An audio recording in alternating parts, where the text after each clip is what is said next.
Satu ciri penting bagi mata wang sesebuah negara ialah mempunyai nilai yang boleh dijual beli dalam pasaran tukaran wang asing, dan mata wang perlulah stabil untuk didagangkan. Pergerakan turun naik dalam kadar tukaran wang asing mempunyai kesan yang penting dalam makroekonomi sesebuah negara, terutamanya dalam aktiviti import dan ekspor. Para pelabur juga akan melihat kepada kestabilan dalam kadar tukaran wang sebelum membuat keputusan untuk menyertai pasaran. Oleh itu, nilai tukaran wang dalam pasaran perlulah lebih stabil dan kukuh untuk jangka masa yang panjang. Walaupun begitu, nilai mata wang Indonesia dilihat agak rendah berbanding negara ASEAN yang lain. Terdapat beberapa faktor yang menyebabkan nilai mata wang Indonesia, iaitu Indonesian Rupiah IDR ini rendah, termasuklah beberapa krisis ekonomi dan inflasi yang telah berlaku. Apa yang penting untuk diketahui ialah stabiliti dalam pasaran tukaran mata wang asing adalah penting untuk kemajuan dan pembangunan negara. Jadi, dalam video kali ini, kita akan melihat kenapa nilai rupiah Indonesia sangat rendah dan faktor yang menyebabkan mata wang ini mengalami penurunan. Teruskan menonton. Indonesia mengalami beberapa krisis ekonomi dan ketidakstabilan dalam politik yang menyebabkan penurunan nilai rupiah berlaku beberapa kali sejak ianya diperkenalkan. Oleh itu, untuk memahami sejarah yang menyebabkan nilai rupiah ini menjadi rendah, kita perlu melihat sistem kewangan dan polisi mata wang yang diamalkan sejak dahulu lagi di Indonesia. Penggunaan sistem tukaran mata wang tetap 1946 hingga 1978. Mata wang rupiah Indonesia diperkenalkan pada tahun 1946 bermula dari usaha para nasionalis yang menentang penjajahan. Sebelum tahun 1950, mata wang rupiah masih belum mempunyai nilai dalam tukaran wang asing. Pada zaman selepas kemerdekaan, nilai rupiah ditetapkan pada 3.8 Indonesia rupiah untuk 1 US dolar. Sebelum krisis ekonomi yang melanda seluruh Asia pada tahun 1997, Indonesia menggunakan sistem kadar tukaran wang asing yang ditetapkan pada nilai tertentu.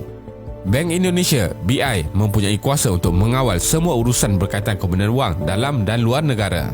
Bank Indonesia membuat jual beli unit mata wang asing utama yang lain supaya kadar dapat ditetapkan bagi mata wang domestik. Bagi memastikan asas nilai wang rupiah ini dapat ditetapkan, Bank Indonesia memerlukan rizab simpanan yang sangat banyak. Namun Bank Indonesia terpaksa menurunkan nilai rupiah dalam tukaran wang asing beberapa kali, iaitu pada akhir tahun 1965. Inflasi meningkat dengan drastik dan memburukkan situasi ekonomi. Ekspor menurun sehingga 24%, menyebabkan nilai KDNK menurun, tetapi populasi semakin bertambah dan nilai simpanan rizab asing susut sehingga lebih 90%. Nilai inflasi pada tahun 1965 ialah 635%. Oleh itu, mata wang rupiah baru terpaksa digunakan menjadikan Rp1 yang baru bersamaan dengan Rp1.000 yang lama. Kadar tukaran wang asing pada ketika itu menggunakan rupiah yang lama menjadi tidak realistik dengan 0.25 rupiah bagi 1 US dolar. Pada 1971, dengan usaha pemulihan ekonomi yang dinamakan sebagai Order Baru, New Order, dilakukan oleh Presiden Suharto, kadar tukaran dapat dicapai pada nilai tetap Rp378 yang baru bagi 1 US dolar. Ogos 1971, nilai mata wang rupiah terjejas dengan penamatan sistem Bretton Woods di Amerika Syarikat oleh Presiden Nixon. Nilai mata wang merosot kepada Rp415 bagi 1 US dolar. Ini juga ditambah dengan banyaknya kepincangan dalam sistem ekonomi dan politik di Indonesia yang tertumpu kepada satu etnik sahaja, iaitu kaum Cina. November 1978, dengan penurunan harga minyak dunia pada awal 1970-an dan kemerosotan simpanan rizab asing menyebabkan nilai rupiah diturunkan kepada Rp625 bagi 1 US dolar. Nilai rupiah tidak dapat mengukuh walaupun harga minyak dunia meningkat sehingga 4 kali ganda selepas itu.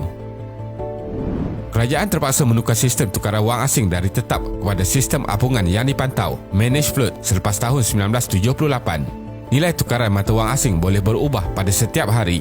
Sejak dari tahun 1978, nilai rupiah terus mengalami kemerosotan tetapi didagangkan 2 kali ganda lebih tinggi berbanding mata wang utama, menyebabkan nilainya melebihi angka sebenar. Kerajaan Indonesia menurunkan lagi nilai kepada Rp970 bagi 1 US dolar.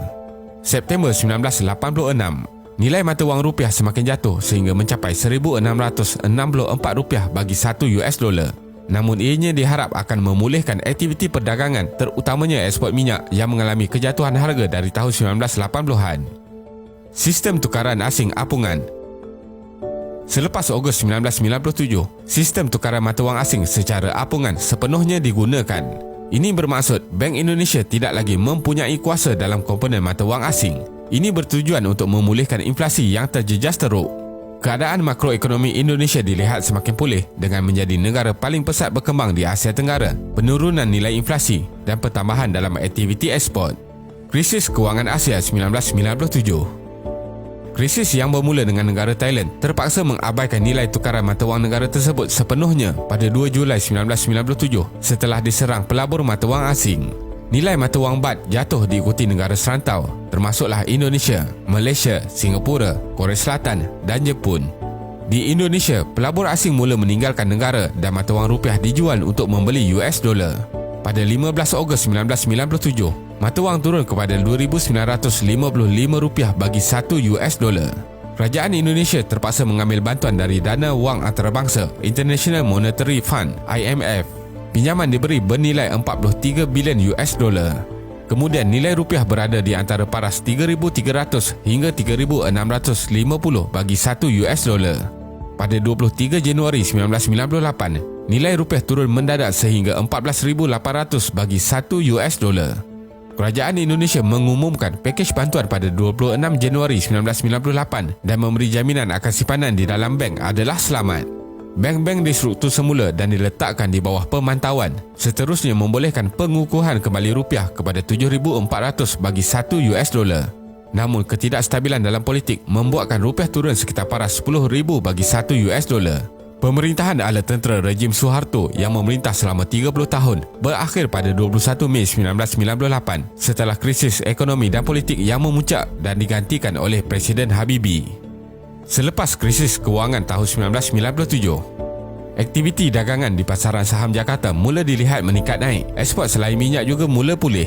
Namun, sektor perbankan yang menjadi punca krisis masih rapuh kerana jumlah pinjaman tidak berbayar masih tinggi dan kebanyakan bank tidak mempunyai pusingan modal lagi untuk memberi pinjaman. Tambahan lagi, sektor perbankan ini menyebabkan beban hutang negara Indonesia tinggi. Akan tetapi, ekonomi Indonesia kembali menunjukkan pemulihan perlahan-lahan dari tahun 1999 disebabkan perdagangan antarabangsa seperti hasil dari ekspor. Kerajaan Indonesia juga mengambil langkah kewangan yang lebih berhemah dan berhati-hati untuk memastikan krisis ekonomi tidak berulang. Sektor perbankan lebih telus dan amalan rasuah dipantau dengan lebih serius. Kadar hutang berbanding KDNK negara berjaya dikurangkan sehingga 25% dan mengalami tren menurun. Kemudian pada krisis ekonomi global pada tahun 2008, walaupun terdapat banyak aliran mata wang rupiah keluar, ekonomi kekal stabil kerana asasnya yang masih kukuh. KDNK tahunan masih mampu meningkat sekitar 4.6%. Kesimpulannya, terdapat kesan positif dalam penyusutan nilai rupiah Indonesia di mana ia akan meningkatkan persaingan dalam aktiviti perdagangan. Akan tetapi, nilai rupiah harus kekal stabil dan tidak turun dengan lebih drastik kerana akan membawa kesan lebih buruk. Ini kerana nilai mata wang yang terlalu rendah menyebabkan kerajaan perlu membayar hutang negara dengan nilai mata wang asing yang lebih tinggi. Inflasi juga akan meningkat kerana harga barang import untuk sektor pembuatan meningkat. Terima kasih kerana menonton dan jangan lupa subscribe. Jumpa lagi.